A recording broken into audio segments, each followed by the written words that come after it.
John just got $10,000, and now he has one very simple question. What should he do with it? Buy a car? Put it in the bank? Invest it? Spend it? Or just leave it sitting in his account? At first, the answer seems obvious, but there's a problem. If John makes the wrong decision now, that $10,000 could disappear a lot faster than he thinks. John didn't win the lottery. He just got a large amount of money.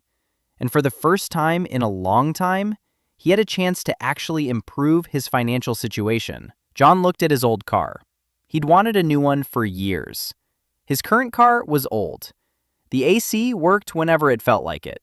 Sometimes the engine made noises John preferred not to hear. So his first thought was simple. Finally, I can get a decent car. He opened a car website. A few minutes later, John was looking at cars that cost $25,000. Then, $30,000. Then he saw one for $35,000. It looked perfect. Brand new, beautiful, a huge screen inside, cameras, leather seats. And John thought, I have $10,000. He could use it as a down payment, then borrow the rest. And this is where things get interesting. John was looking at his $10,000 as an opportunity to buy something right now, but he wasn't really thinking about what that money could do for his financial situation. Because $10,000 isn't just $10,000. It could be an emergency fund. It could help eliminate expensive debt. It could give John time if he lost his job. It could become the beginning of long-term savings, or part of a future investment. But before deciding where to put the money, John needed to answer a more important question. How financially protected was he in the first place? John opened his bank account. He had $10,000, but he also had $4,000 in credit card debt. And the interest rate was high. Every month, John was paying interest on that balance. He'd never paid much attention to it. He just made the minimum payment because he thought, I'm paying it down eventually. But now John had another option. He could use part of his $10,000 to get rid of that debt. Let's say John has $4,000 in credit card debt and suddenly receives $10,000. If he leaves all $10,000 in his account while continuing to pay high interest on the credit card, part of his money is basically working against him. And John started to understand something simple. Sometimes the best first move isn't making more money from your money. Sometimes it's stopping money from leaving in the first place. But even if John pays off the $4,000 debt, he'd still have $6,000 left. And that creates the next question. Is that enough to feel financially safe? Imagine John loses his job tomorrow. The rent still comes due. He still needs food. His phone bill doesn't disappear. Neither does his insurance. That's why people build an emergency fund. It's money that isn't meant for a new phone, a vacation, or a car. It's there for the moment life suddenly says, good luck. John decided to calculate his essential monthly expenses.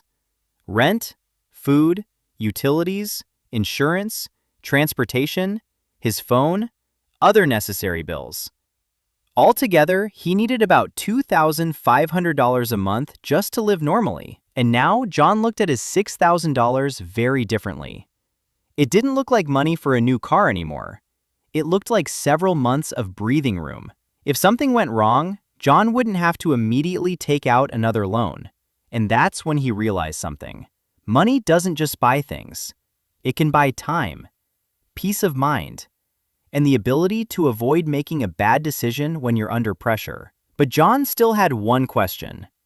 What should he do with the money after building that safety net? That's when he started thinking about investing. John opened his app and saw all kinds of options.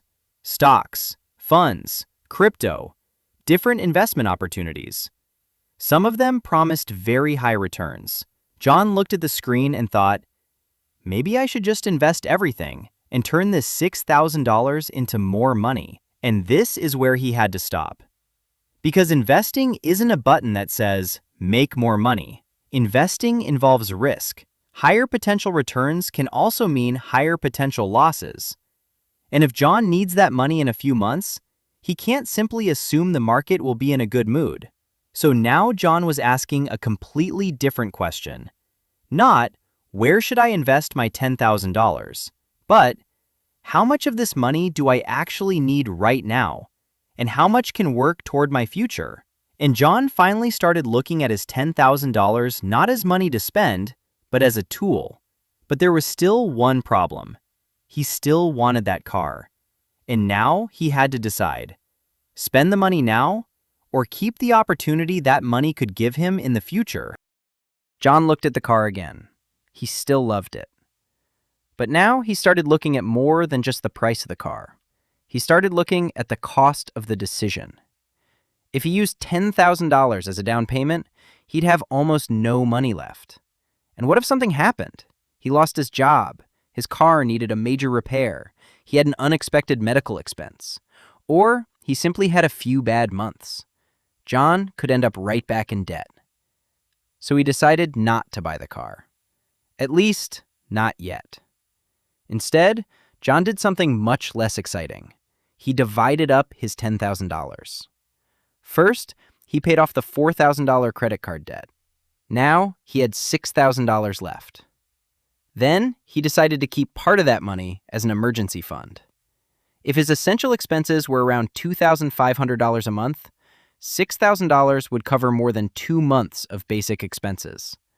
That didn't make John financially independent, but it was a lot better than having nothing. And after that, the right move would depend on his situation. If John had other expensive debt, it might make sense to deal with that first. If he had almost no savings, he might want to keep building his emergency fund. If his short-term financial needs were already covered, then part of the money could potentially go toward long-term investing. And here's the important part. There isn't one perfect thing that everyone should do with $10,000. Someone with $20,000 in debt has a different answer. Someone with 6 months of savings and a stable income has a different answer. And someone planning to buy a house next year might have another answer entirely. So the first question shouldn't be, where should I invest my $10,000?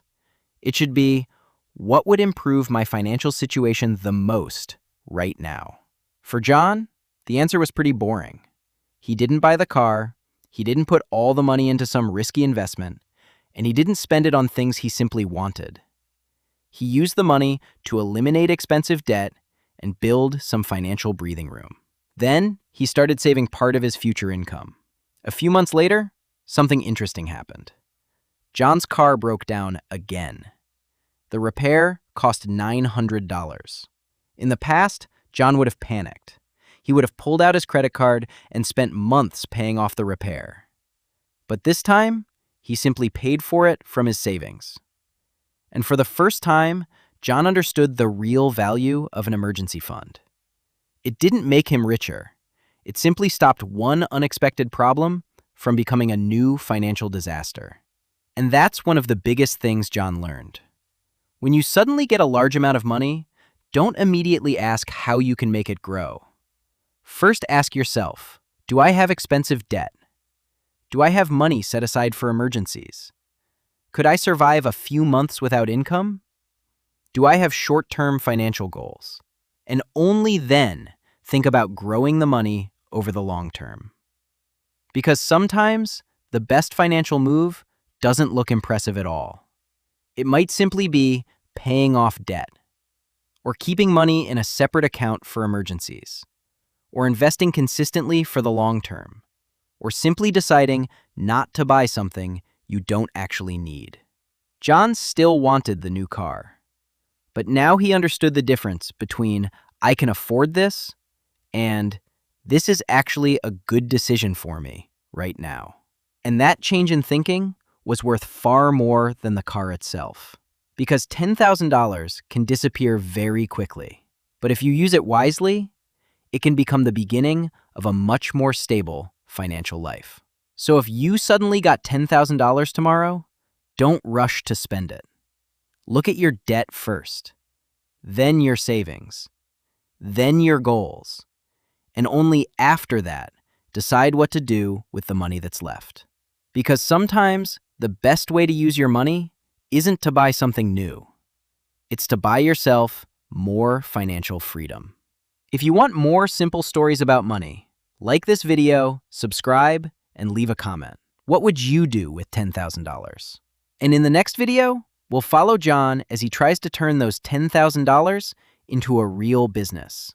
He thinks having $10,000 is enough to get started, but he's about to learn that starting a business is a lot more than just having money.